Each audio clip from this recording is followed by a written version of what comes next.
ఈరోజు కొత్తగా వచ్చిరారా మీరు? నీ పేరేంది నాన్న? శ్రీనివాస. ఎవరు చెప్పారు సిబిసి కోసం మీకు? ఎప్పుడు వచ్చిర్రు మీరు? ఫస్ట్ ఎప్పుడన్నా వచ్చిర్రా సిబిసికి? ఎప్పుడు వచ్చిర్రు? అంతకుముందు కూడా వచ్చిరా? నీ పేరు నాన్న? చరణ్ కుమారా? ఎప్పుడన్నా వచ్చినావు సిబిసికి? వచ్చినావు పోయినసారి? నీ పేరేందమ్మా? హారిక. నీ పేరు? మీరు సిబిసికి వచ్చిర్రు ఎంతముందు? ఈ సంవత్సరమే సిబిసికి వచ్చిన వాళ్ళు నిలబడండి. కూర్చోండి. ఈరోజు ఈ సంవత్సరమే వచ్చినావు కదా ఫస్ట్ టైం నువ్వు సిబిసికి? నీ పేరు చెప్పు. శాన్వీనా? మళ్ళీ వస్తావా సిబిసికి? సిబిసి మంచిగా అనిపిస్తుందా? గుడ్. కూర్చో.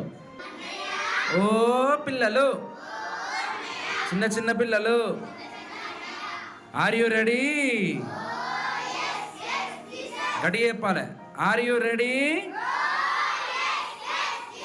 వినబడతలేదు నాకు. అమ్మాయిని మీరు చెప్పండి రా. అబ్బాయిలు ఆగండి రా. ఆగండి. Are you ready? అబ్బాయిలు చెప్పండి రా. గట్టిగా చెప్పాలి మీరు. Are you ready?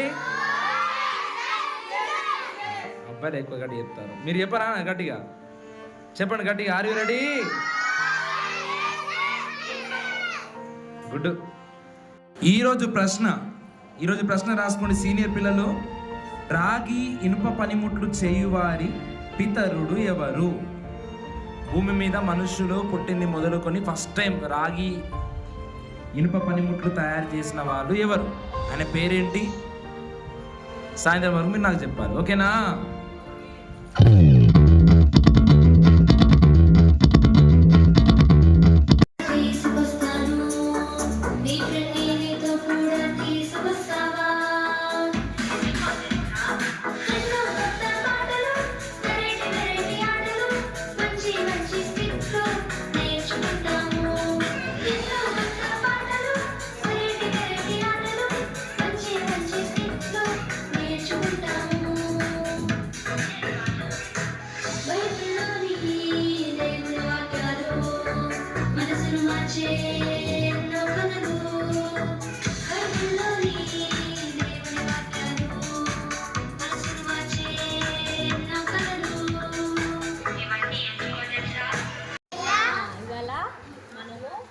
కథ చెప్పుకుందామా?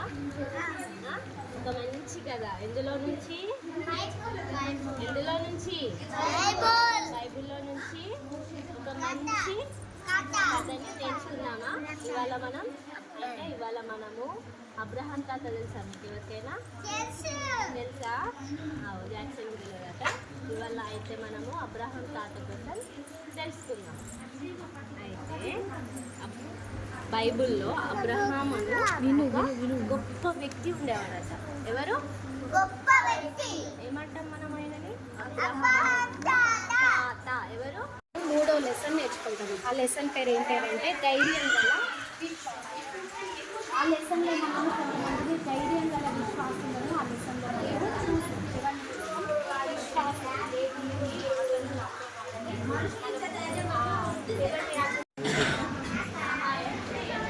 మన 3వ పాఠం పేరు మిద్దె మీద దాచిపెట్టుట. చెప్పండి. ఈ మన పాఠములో ప్రధాన పాత్ర యెహోషువ. ఎవరిది? యెహోషువ.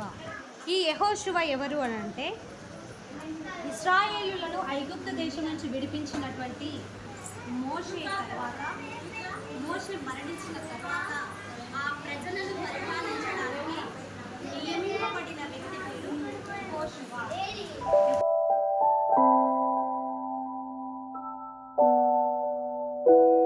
ఏం జరుగుతుంది?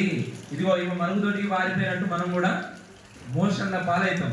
మోషన్స్ పాలైపోతాం, వాంతులు అయిపోతాయి. వాంతులు అయిపోతే వాళ్ళ అమ్మ పొద్దున లేవలే, వంట చేయలే, వీళ్ళు స్కూల్కి పోలే. వీళ్ళు స్కూల్కి పోనందుకు అటెండెన్స్ వేయలే టీచరు. అటెండెన్స్ వేయకపోతే ఏం జరిగింది? ఫైన్ వేసిండు టీచర్. ఈమె ఈమె డాక్టర్ దగ్గర పోయింది. డాక్టర్ పోతే ఏమి ఇస్తాడు డాక్టరు?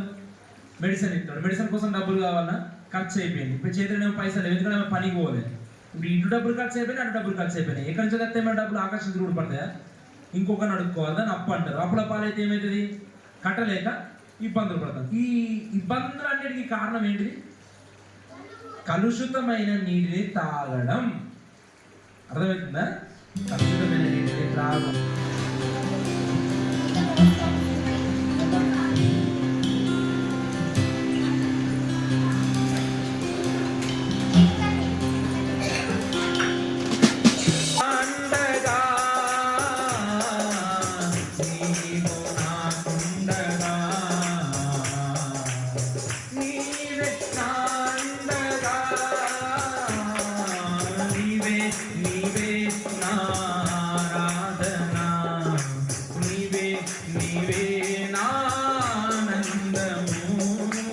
యేసు ప్రభు సమాధి కాశ్మీర్లో ఉందనే విషయాన్ని వ్యాప్తి చెందించారు. ప్రశ్న ఏంటిదంటే, యేసు సమాధి ఇక్కడ ఉంది, యెరూషలేములోన?